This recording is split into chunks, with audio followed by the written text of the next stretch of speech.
నూరుకట్ల పిశాచం కథలు అద్భుత గోళం. ఒక ఊళ్ళో జయదేవుడు అనే యువకుడు ఉండేవాడు.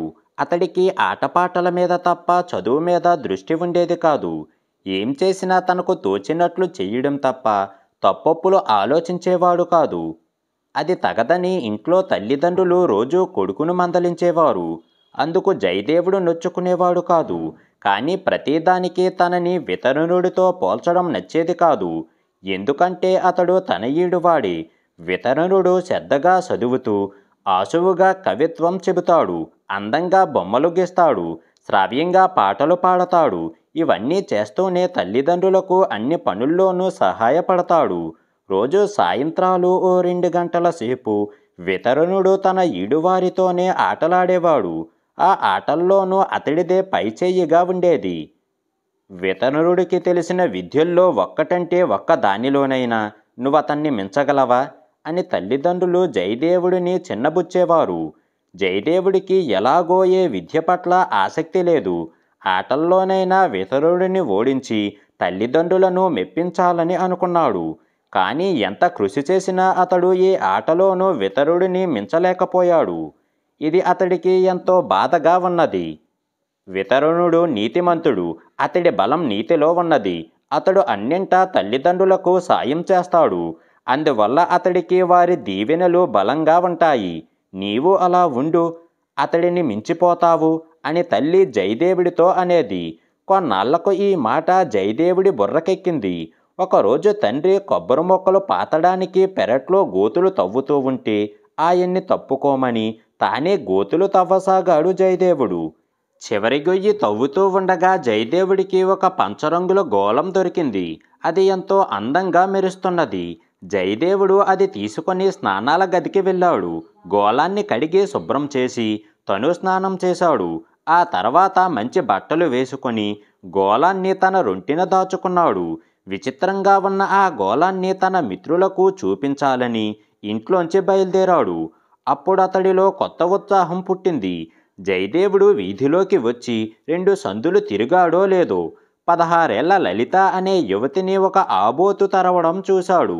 వీధిలో మగాళ్ళు లేరు. అరుగుల మీద నిలబడ్డ కొందరు ఆడవాళ్ళు లలితని రక్షించమని గట్టిగా అరుస్తున్నారు.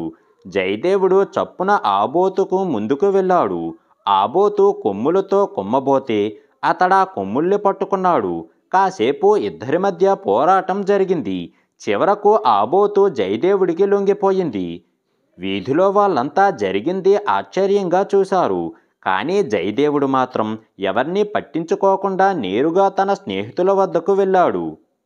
ఏమిట్రోయ్, చాలా హుషారుగా ఉన్నావ్ అని స్నేహితులు పలకరిస్తే తాను సాధించిన ఘనకార్యం వాళ్లకు చెప్పాడు.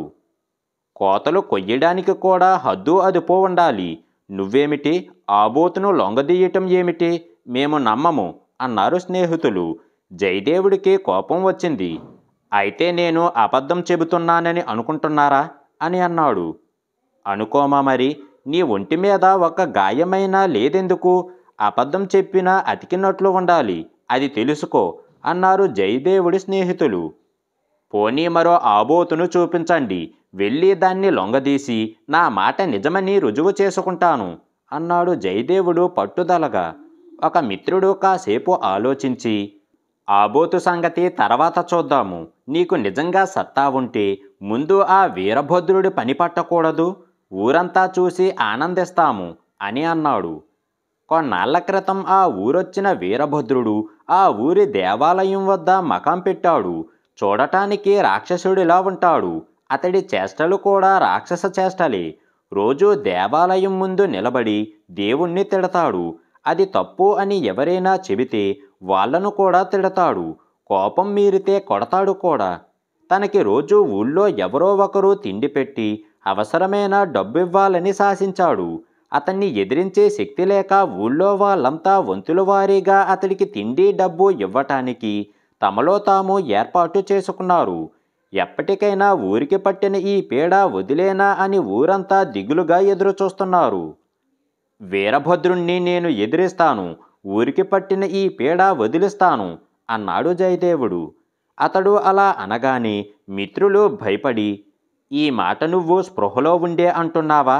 వీరభద్రుడిది రాక్షస బలం. అతడికి ఎదురు వెళితే నిన్ను చంపేసి మీ ఇంట్లో ఉన్న మనుషులు కూడా ఎత్తుకుపోతాడు అని అన్నారు. అలా జరగకూడదనే వీరభద్రుడికి శాశ్వతంగా బుద్ధి వచ్చేలా చేస్తాను అన్నాడు జయదేవుడు. మిత్రులంతా జయదేవుణ్ణి బలవంతంగా ఆపాలని ప్రయత్నించారు.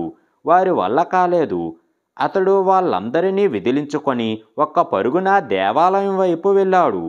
అప్పుడు అక్కడ వీరభద్రుడు ఓ భక్తుణ్ణి అటకాయించి, ఆ దేవుడి గుళ్ళో నీ మాట వినేవాళ్ళు ఎవరూ లేరు. నన్ను నమ్ముకుంటే నీకు ఏమైనా ప్రయోజనం ఉంటుంది. అయినా నువ్వు అంతగా గుడిలోకి వెళ్ళాలనుకుంటే ముందు నా కాళ్ళకి మొక్కు వెళ్ళు. నా కాళ్ళకు మొక్కడం ఇష్టం లేకపోతే వెనక్కిపో అని అంటున్నాడు. ఆ భక్తుడు చేసేది లేక వీరభద్రుడి కాళ్లకు మొక్కబోయాడు. సరిగ్గా అప్పుడే అక్కడికి వచ్చిన జయదేవుడు ఆ భక్తుణ్ణి వారించి, వీడు పాపాత్ముడు.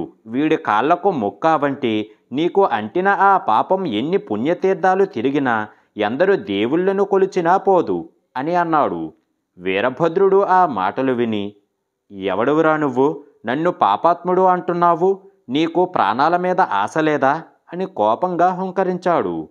జయదేవుడు అతన్ని తిరస్కారంగా చూసి, నీకు బుద్ధి చెప్పమని ఆ దేవుడు నన్నిక్కడికి పంపాడు.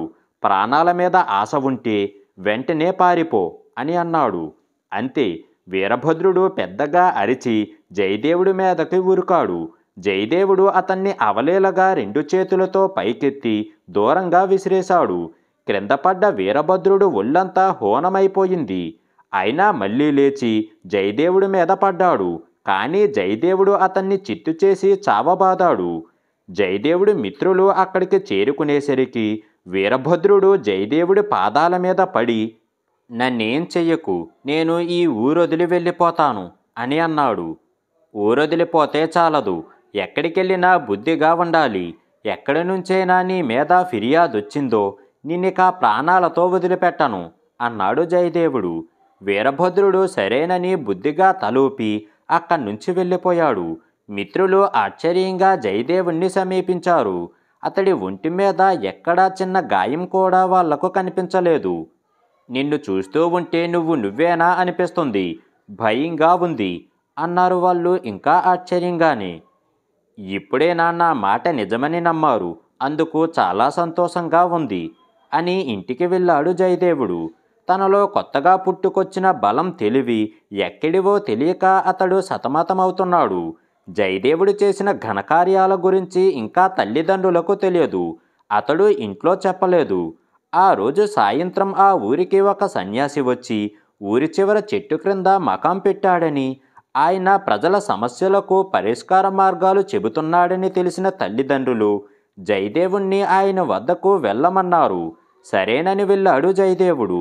అక్కడ కూర్చున్న సన్యాసిని చూడగానే జయదేవుడికి ఏదో స్ఫురించి పకపక నవ్వాడు. ఆ నవ్వుకి ఆకర్షితుడైన సన్యాసి చటుక్కున జయదేవుడి వంక చూసి, ఎందుకు నాయనా నవ్వుతున్నావు అని అన్నాడు. త్వరగా మోక్షం సాధించాలని 25 ఏళ్ల క్రితం సన్యాసం స్వీకరించారు. ఇంతవరకు మీకు మోక్షం లభించలేదు.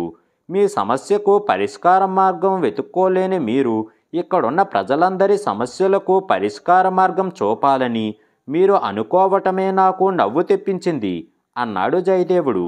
సన్యాసి అతడి వంక ఆశ్చర్యంగా చూసి, నీ మాట నిజం, నా సమస్యను సరిగ్గా తెలుసుకున్నావు. మరి పరిష్కార మార్గం కూడా చెప్పగలవా అని అన్నాడు. అయ్యో స్వామి, పరిష్కార మార్గం మీకింకా తెలియలేదా? మీలో కీర్తికాంక్ష బాగా ఉన్నది. బాగా పేరు తెచ్చుకోవాలనే కోరికతో జనం మధ్యకు వచ్చి వారి సమస్యలు పరిష్కరిస్తున్నారు.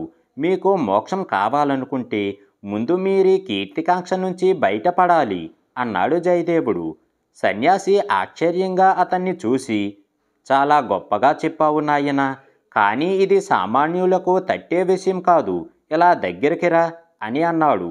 జయదేవుడు అతడి దగ్గరకు వెళ్ళగానే సన్యాసి అతడి ఒళ్ళంతా తడిమి చూశాడు. జయదేవుడి రొంటిన దాచుకున్న గోళాన్ని కూడా తీసి ఒకసారి పరీక్షగా చూశాడు. తిరిగి దాన్ని తీసిన చోటే ఉంచి జయదేవుడి చెవిలో రహస్యంగా ఇలా చెప్పాడు, నీ దగ్గర ఉన్న ఈ గోళం వల్ల నీకు అద్భుత శక్తులు లభించాయి. బలంలోనూ తెలివిలోనూ నీకు ఎదురు ఉండదు. నువ్వు నాకు చేసిన ఉపకారానికి ప్రత్యుపకారంగా ఈ రహస్యం నీకు చెబుతున్నాను. హఠాత్తుగా తనకు అద్భుత శక్తులు లభించడం వెనుక రహస్యం అప్పుడు అర్థమయ్యింది జయదేవుడికి. అతడు సన్యాసి కాళ్లకు మొక్కి అక్కడి నుంచి బయటపడ్డాడు. బలంలోనూ తెలివిలోనూ తనకిప్పుడు ఎదురు లేదని తెలియగాని జయదేవుడికి వితరణుడు గుర్తొచ్చాడు. ఒక్కసారిగా వితరణుడి మీద తనదే పైచెయ్యి అనిపించుకోవాలన్న కోరిక అతడిలో పురివిప్పింది. జయదేవుడు తక్షణం వితరుడి ఇంటికి వెళ్ళి, బలంలో కానీ తెలివిలో కానీ నీకిష్టమైన విద్యలో నాతో తలపడు, నిన్ను ఓడిస్తాను అని అన్నాడు. అప్పుడు వితరణుడు అతన్ని కొన్ని ప్రశ్నలు వేశాడు. ఒక్కదానికి జయదేవుడు బదులు చెప్పలేకపోయాడు. వితరణుడిని అడుగుదామంటే అతడికి ఒక్క ప్రశ్న కూడా స్ఫురించలేదు. ఆ తర్వాత ఇద్దరూ చేతులు కలిపి ముష్టి యుద్ధానికి తలపడ్డారు. వితరణుడు అతన్ని అవలీలగా చిత్తు చేశాడు. జయదేవుడికి చచ్చేటంత అవమానమయ్యింది. అతడు విసురుగా మళ్ళీ సన్యాసి వద్దకు పరిగెత్తాడు. అతడు చేరుకునేసరికి సన్యాసి ఆ ఊరు వదిలిపెట్టి హిమాలయాలకు బయలుదేరిపోతున్నాడు. జయదేవుడు చెప్పినదంతా విన్న సన్యాసి నవ్వి, నీకా అద్భుత గోళం అయాచితంగా లభించింది. దాన్ని పరోపకారానికే తప్ప స్వార్థానికి ఉపయోగించకూడదు. వితరణుడి బలం తెలివి స్వయం కృషితో తెచ్చుకున్నవి. ఆ పైన అతడు సన్మార్గుడు. అతన్ని జయించాలంటే నీకు స్వయం కృషి తప్ప వేరే మార్గం లేదు. అసూయ వివేకాన్ని మూసివేయడంతో నీ దగ్గర ఆ గోళం ఉన్నా నీ తెలివి పనిచెయ్యలేకపోవడం వల్ల వితరణుడితో పోటీకి సిద్ధపడ్డావు. ఇప్పుడు నీ దగ్గర ఉన్న గోళం మహిమ పోయింది. అది మళ్ళీ అద్భుత గోళం కావాలంటే నీవు స్వయం కృషితో వితరుణ్ణి అధిగమించాలి అని అన్నాడు. జయదేవుడు దిగాలుగా ఇంటికి వెళ్ళాడు. అప్పటికి జయదేవుడి ఘనకార్యాల గురించి ఊరంతా తెలిసింది. అతడి ఇంటి వద్ద ఓ భాగ్యవంతుడు ఉన్నాడు. ఆయన లలిత తండ్రి. తన ప్రాణాలు రక్షించిన జయదేవుడిని తప్ప వేరెవ్వరినీ వివాహం ఆడనని లలిత పట్టుబట్టి కూర్చున్నదట. జయదేవుడికి అది కలలోనైనా ఊహించని అదృష్టం. జయదేవుడి వివాహం లలితతో వైభవంగా జరిగిపోయింది. వీరభద్రుడి పీడ వదిలించినందుకు ఊరంతా కలిసి అతడికి 50,000 వరహాలు బహుమతిగా ఇచ్చారు. జయదేవుడికి ఇప్పుడు తన జీవితం చాలా బాగున్నది. కానీ శరీర బలంలోనూ చదువులోనూ వితరుణ్ణి మించిపోయి తన వద్దనున్న గోళానికి తిరిగి మహిమలు తెప్పించాలన్న కోరిక అతడిలో తీవ్రంగా ఉన్నది. అందుకని అతడిప్పుడు రోజూ కృషి చేస్తున్నాడు. అయితే వితరణుడు అప్పటికే జయదేవుణ్ణి అన్ని విధాలా మించి ఉన్నాడు. అయినా కూడా తన కృషిని కొనసాగిస్తూ అతడు తన బలాన్ని తెలివిని ఇంకా ఇంకా వృద్ధి చేసుకుంటూనే ఉన్నాడు. తాను 20 సంవత్సరాల కాలాన్ని వృధా చేసుకున్నానని, పోయిన కాలం తిరిగి రాదని, అందువల్ల తానెప్పుడూ వితరుణ్ణి కంటే వెనుకబడే ఉంటున్నాడని జయదేవుడికి అర్థమయ్యింది. ఇప్పటికీ జయదేవుడి వద్ద ఆ గోళం ఉన్నది. జయదేవుడి కొడుకు దానితో గోళీలాడుతున్నాడు. ఎంతో మహిమగల ఆ గోళం తన కారణంగా నిరుపయోగం అయ్యిందని జయదేవుడు తరచుగా దిగులు చెందుతూ ఉంటాడు. ఈ కథ పూర్తి కాగానే, నాకు రాజ్యాధిపత్యం ఉన్నది. సక్రమంగా ఉపయోగిస్తే అది కూడా ఒక అద్భుత గోళమే. కానీ నా స్వార్థం వల్ల అది ఇంతకాలం పనికిరాకుండా పోయింది. గడిచిన కాలం ఎంత విలువైనదో ఈ కథ నాకు తెలియజెబుతున్నది. ఇక మీదట నేను మిగిలిన కాలాన్ని ఉపయోగించుకొని రాజ్యాధిపత్యాన్ని సద్వినియోగం చెయ్యాలి అనుకున్నది రాణి. మహారాణి ఆలోచనలు ఎలా ఉన్నప్పటికీ ఆమెకి కథ బాగా నచ్చింది. ఆమె కథని మెచ్చుకోగానే వినయశీలుణ్ణి ఆవహించిన 100 కట్ల పిశాచానికి మరో కట్టు విడిపోయింది. మర్నాడు వినోద ప్రదర్శనకు ముందు యథాప్రకారం కథ వినడానికి మళ్ళీ వచ్చింది మహారాణి. వినయశీలుణ్ణి ఆవహించి ఉన్న పిశాచం మరో కథ చెప్పడం ప్రారంభించింది. 100 కట్ల పిశాచం కథలు. బుల్లిపెట్టెలో రాక్షసుడు. వింధ్యారణ్య ప్రాంతంలో ఓ పల్లెటూరు. ఆ ఊళ్ళో శివుడు, పార్వతమ్మ అనే దంపతులు ఉన్నారు. వారికి ఎంతకాలానికి బిడ్డలు కలగలేదు. అప్పుడు ఆ దంపతులు వింధ్యారణ్యంలోనికి వెళ్ళి వెతికి వెతికి ఓ ఋషిని కనుగొన్నారు. అతడికి తమ బాధలు చెప్పుకున్నారు. ఋషి బాగా ఆలోచించి, బిడ్డలు కలగాలని బ్రహ్మదేవుడు మీ నొసట వ్రాయలేదు. కొంతవరకు సాయపడగలను, కానీ నా శక్తి పరిమితమైనది. అందువల్ల బాగా ఆలోచించుకొని చెప్పండి. అప్సరసలా ఉండే 16 మాత్రమే బ్రతికే కుమారుడు కావాలా? పరమ వికారంగా ఉండే మహాబలుడు చిరాయువు అయిన కొడుకు కావాలా మీకు అని అన్నాడు. దంపతులు ఇద్దరూ బాగా ఆలోచించి, కాకిపిల్ల కాకికి ముద్దంటారు, ఎలా ఉంటేనేం, కలకాలం బ్రతికే కొడుకునే కోరుకుంటున్నాము అని చెప్పారు. తదాస్తు అన్నాడు ఋషి. వాళ్ళు తిరిగి తమ ఊరికి వెళ్ళిపోయారు. కొంతకాలానికి ఆ దంపతులకు ఓ కొడుకు కలిగాడు. ఋషి చెప్పినట్లే శిశువు ముఖం చాలా వికారంగా ఉన్నది. ఊళ్ళో వారందరూ ఆ శిశువు గురించి విడ్డూరంగా చెప్పుకున్నారు. విషయం గ్రామాధికారికి కూడా తెలిసింది. ఆ దంపతులకు గ్రామాధికారికి చాలా కాలంగా గొడవలు ఉన్నాయి. అందుకని ఆయన వాళ్ళింటికి వెళ్ళి ఆ శిశువును బాగా పరిశీలనగా చూసి, ఇలాంటి శిశువు పుట్టడం ఊరికే అరిష్టం. ఈ శిశువు రాక్షస సంజాతుడు. కాబట్టి మీరు ఈ శిశువును అడవిలోనైనా వదిలిపెట్టండి, లేదా మీరు ఈ గ్రామం వదిలి వెళ్ళిపోండి. ఇది నా శాసనం అని అన్నాడు. ఆ శిశువును చూడగానే రాక్షస సంజాతుడనే అనిపిస్తున్నది. శిశువు కురూపే కాదు, భయంకరంగా కూడా ఉన్నాడు. అందుకని ఈ విషయంలో ఊళ్ళో చాలామంది గ్రామాధికారిని సమర్థించారు. చూస్తూ చూస్తూ ఏ తల్లిదండ్రులు తమ బిడ్డను వదులుకుంటారు? అందులోనూ లేకలేక కలిగిన బిడ్డ కదా. అందుకని ఆ దంపతులు తమ బిడ్డను తీసుకొని అరణ్యానికి వెళ్ళిపోయారు. అక్కడ ఓ కొండగుహలో నివాసం ఏర్పరచుకొని అడవిలోని కందమూలాలు అవి తెచ్చుకొని తింటూ కాలం గడపసాగారు. ఆ దంపతులు తమ కొడుక్కి మహాబలుడు అని పేరు పెట్టారు. పేరుకు తగ్గట్టే వాడిది అమిత బలం.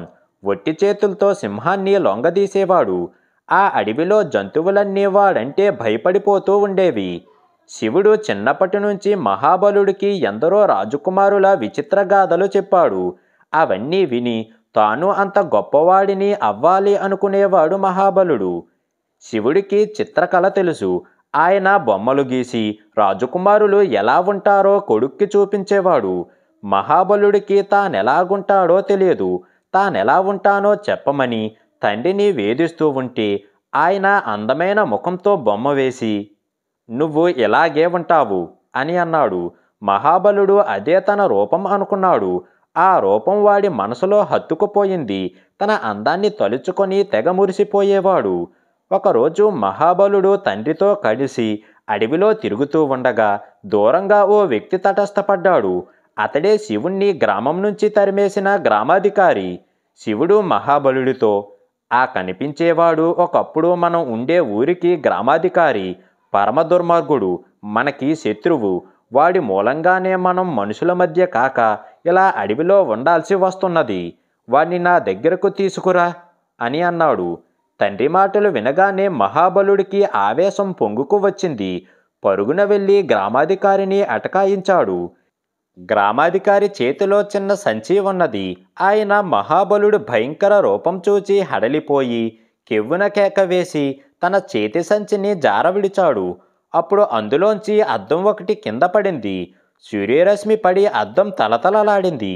మహాబలుడు అద్దాన్ని ఎప్పుడూ చూడలేదు. అతడు చటుక్కున చూస్తే అందులో అతడి ప్రతిబింబం కనిపించింది. అంతటి భయంకర రూపాన్ని మహాబలుడు ఎప్పుడూ చూచి ఉండకపోవడంతో కెవ్వుమని అరిచాడు. గ్రామాధికారి అప్పటికే తేరుకున్నాడు. తన ఎదురుగా ఉన్న భయంకర రూపుడు దేన్నో చూచి భయపడ్డాడని గ్రహించి కాస్త ధైర్యం తెచ్చుకొని, ఏమైంది అని అడిగాడు. ఇందులో మహాభయంకరమైన రాక్షసుడు ఉన్నాడు. వాణ్ణి నువ్వు ఎలా దాచావు అని అడిగాడు మహాబలుడు. రాక్షసుడు లేడు, నా బొందా లేదు, నీ ముఖమే నీకు కనిపించి ఉంటుంది అన్నాడు గ్రామాధికారి. అదేం కాదు, నా ముఖం చాలా అందంగా ఉంటుంది అన్నాడు మహాబలుడు గర్వంగా. అలాగని ఎవరు చెప్పారని గ్రామాధికారి అడిగితే, మా నాన్న అని బదులిచ్చాడు మహాబలుడు. మొత్తం మీద గ్రామాధికారి మహాబలుణ్ణి మాటల్లో పెట్టి వాడి ద్వారా జరిగినదంతా తెలుసుకున్నాడు. నాకు అర్థమవుతుంది. ఈ బుల్లిపెట్టులో మాయా రాక్షసుడు ఉన్నాడు. వాడి సాయంతోనే నువ్వు గ్రామాధికారివి అయ్యావు అన్నాడు మహాబలుడు. అది వినగానే గ్రామాధికారి తలలో ఏదో ఆలోచన తలుక్కుమని మెరిసింది. ఆయన ఇలా అన్నాడు, నువ్వు చాలా తెలివైన వాడివి, అందుకే నిజం తెలుసుకోగలిగావు. నా దగ్గరున్న బుల్లిపెట్టెలో రాక్షసుడు నేనెలా చెబితే అలా వింటాడు. నువ్వు నా దారి అడ్డుగొన్నప్పుడు వాడు నీకు కనిపించడు. నువ్వు నేను చెప్పినట్టల్లా విన్నావా? సరే సరే, లేదా వాడిని నీ మీదకి వదులుతాను. రాక్షసుల ముందు మనుషుల బలం ఏమాత్రం పనికిరాదు. దేనికి భయపడిన మహాబలుడు అద్దంలోని తన ప్రతిబింబానికి భయపడ్డాడు. అతడు గ్రామాధికారి చెప్పినట్లు వినటానికి సిద్ధపడ్డాడు. అప్పుడు ఇద్దరూ కలిసి శివుడి దగ్గరకు వెళ్ళారు. గ్రామాధికారి శివుణ్ణి పక్కకు పిలిచి, నీ కొడుకు చాలా అందగాడని అనుకుంటున్నాడు. నా దగ్గర అద్దంలోని ప్రతిబింబం చూసి వేరెవరో అనుకొని భయపడ్డాడు. వాడికి నిజం చెప్పేయమంటావా? నేను చెప్పినట్లు వింటావా అని అన్నాడు. నువ్వు చెప్పినట్లే వింటాను, కానీ నా కొడుక్కి తన రూపం గురించిన నిజం ఎప్పటికీ తెలియనివ్వనని నాకు మాట ఇవ్వాలి అన్నాడు శివుడు. ఒకరి షరతుకి ఒకరు ఇద్దరూ ఒప్పుకున్నారు. తర్వాత గ్రామాధికారి ముందుగా తాను ఒక్కడు తన గ్రామం చేరుకున్నాడు. తర్వాత ఆయన ఊళ్ళో ముఖ్యుల్ని సమావేశపరిచి, మన దేశ రాజుగారు ఒక కొత్త శాసనం చేశారు. ఆ ప్రకారం కొంతకాలం పాటు మన గ్రామంలో అద్దం అనేది ఉండకూడదు. ఈ శాసనానికి కారణం నాకు తెలియదు, కానీ ఎవరింట్లోనైనా అద్దం కనబడితే వాళ్లకు మరణశిక్ష విధించడం జరుగుతుంది. ఈ విషయం పరిశీలించడానికి 4 రోజుల్లో రాజుగారు మన ఊరికి వస్తున్నారు అని అన్నాడు. ఈ వార్త విని ఊరంతా గగ్గోలెత్తిపోయింది. ఊళ్ళోని అద్దాలన్నీ గ్రామాధికారి ఇంటికి చేరాయి. ఆయన వాటన్నిటినీ పిండి పిండి చేయించి గోతుల్లో పోయించాడు. 4 రోజుల తర్వాత అడవికి వెళ్ళి మహాబలుడిని వాడి తల్లిదండ్రుల్ని వెంటబెట్టుకొని గ్రామానికి వచ్చాడు. శివుడి కుటుంబానికి గ్రామాధికారి ఇంటనే వసతి ఏర్పాటయ్యింది. ఆ రోజు నుంచి గ్రామాధికారి ఆ గ్రామానికి చండశాసనుడు అయ్యాడు. గ్రామస్తులు అందరూ గ్రామాధికారి ఏం చెబితే అది చెయ్యాలి. ఆయన ఏది ఇమ్మంటే అది ఇవ్వాలి. ఆయన నాట్యం చెయ్యమంటే ఆ ఊళ్ళో ఆడవాళ్ళు కూడా కాదనకుండా నాట్యం చెయ్యాలి. చెప్పిన మాట వినకపోతే గ్రామాధికారి మహాబలుడు చేత వారిని శిక్షింపజేసేవాడు. మహాబలుడి పేరు చెబితేనే గ్రామస్తులు భయంతో విపరీతంగా వణికిపోసాగారు. మహాబలుడి అండతో గ్రామాధికారి మంచి పనులు చేసి ఉంటే ఎంతో బాగుండేది. ఆయన వాడిని అన్ని చెడ్డ పనులకే ఉపయోగించుకుంటున్నాడు. ఊళ్ళో ఉన్న ముసలివాళ్ల మధ్య కుస్తీ పోటీలు పెట్టేవాడు. మనిషికి తోడేలికి పోటీలు పెట్టి వినోదించేవాడు. ఈ దుష్కార్యాలు మహాబలుడికి నచ్చాయి. ఒక్కోసారి గ్రామాధికారికి చెప్పకుండానే వాడు తనకి తానుగా వెళ్ళి ప్రజల్ని హింసించేవాడు. ఈ బాధలు ఎలా తట్టుకోవాలో ప్రజలకు తెలియకుండా పోయింది. అనుకోని ఉపద్రవం ఊళ్ళోకి వచ్చిపడ్డ మహాబలుడని అందరూ తిట్టుకోసాగారు. జరుగుతున్నదంతా శివుడికి తెలుసు. ఇదంతా ఆయనకి చాలా బాధ అనిపించింది. తన కొడుకు ప్రజలను బాధించడం ఒక ఎత్తైతే ఆయనకు అంతకంటే ఎక్కువ బాధ కలిగిస్తున్న విశేషం మరొకటి ఉన్నది.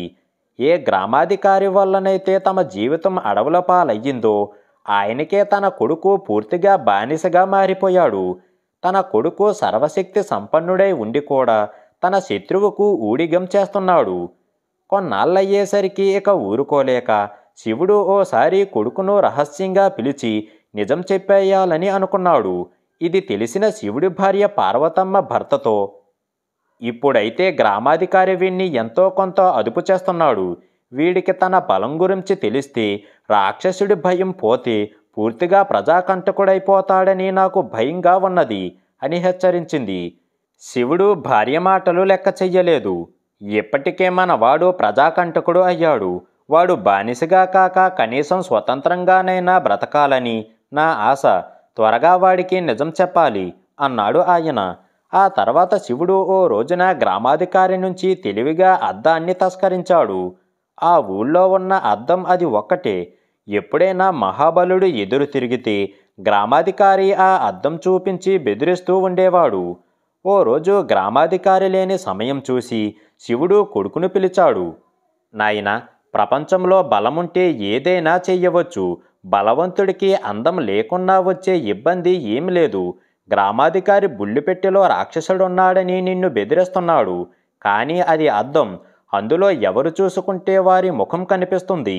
ఇంతకాలం నీ ముఖం చూసుకుని నువ్వే భయపడుతున్నావు. ఈ నిజం తెలుసుకొని ముందు గ్రామాధికారిని మట్టుపెట్టు. తర్వాత హాయిగా స్వేచ్ఛగా ఈ గ్రామానికి మహారాజువై జీవించు అని అన్నాడు. నీ మాటలు అబద్ధం. నేను అందగాన్ని. నేను గ్రామాధికారి జోలికి వెడితే ఆ బుల్లిపెట్టెలో రాక్షసుడు నా ప్రాణం తీస్తాడు అన్నాడు మహాబలుడు భయంగా.